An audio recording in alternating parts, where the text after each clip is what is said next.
Natural disasters on December 23, 2024. An icy nightmare in Canada and a flood in Brazil. Today has become another difficult test for the inhabitants of our planet. Two large-scale disasters struck different parts of the world. An ice storm paralyzed eastern Canada, turning its cities into ice traps, and in Brazil, heavy rains caused a monstrous flood that destroyed infrastructure and killed people. Let's look at the details of these tragic events.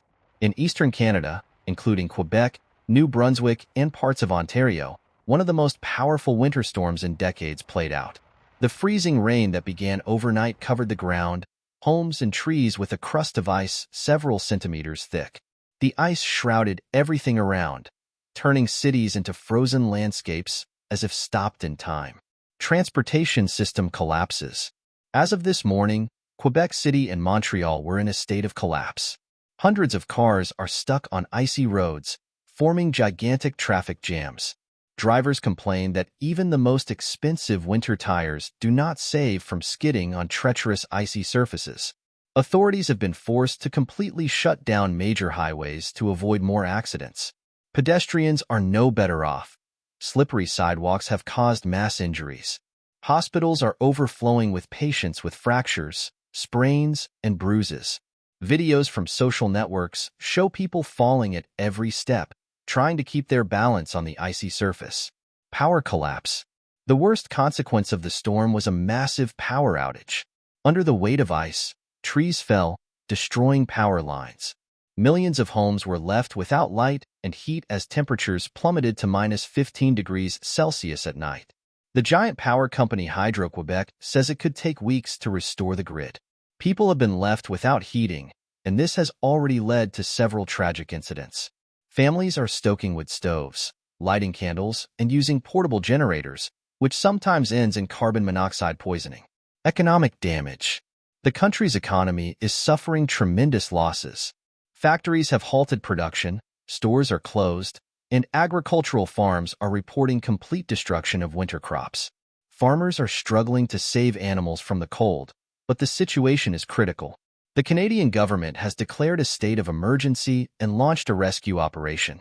However, the weather conditions are seriously hampering the work of rescuers. Helicopters and equipment cannot cope with the amount of destruction. While people in the north of the planet are freezing, the southern regions of the Earth are facing the opposite element. In Brazil, in the state of Santa Catarina, continuous rains have caused widespread flooding. Over 300 millimeters of precipitation fell in a day, which is several times the monthly norm. Rivers overflowed their banks, turning cities into disaster zones. Destruction in Blumenau. The city of Blumenau became the epicenter of the disaster. Streams of water flooded the streets, carrying away cars, houses, and even entire bridges. Water reached the first floors of buildings, forcing people to seek shelter on rooftops. One resident of the city said, "It happened so fast that we didn't even have time to save our belongings. Everything we had was destroyed by the water. We feel helpless. No one knows what will happen next." Evacuations are in jeopardy. Evacuations are slow because of the destroyed infrastructure. Bridges are washed away. Roads are washed out and rescue boats are unable to cope with the number of calls. Many residents are refusing to leave their homes, fearing their possessions will fall prey to looters. Meanwhile, water levels continue to rise, making many neighborhoods uninhabitable. Landslides caused by the rains are destroying mountain villages, and rescuers are running out of time to remove debris under which people may be trapped. Environmental damage. The flooding has caused enormous damage to the environment.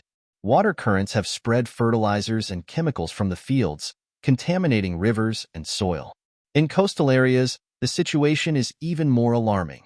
Toxic substances threaten ocean ecosystems, killing fish and marine animals.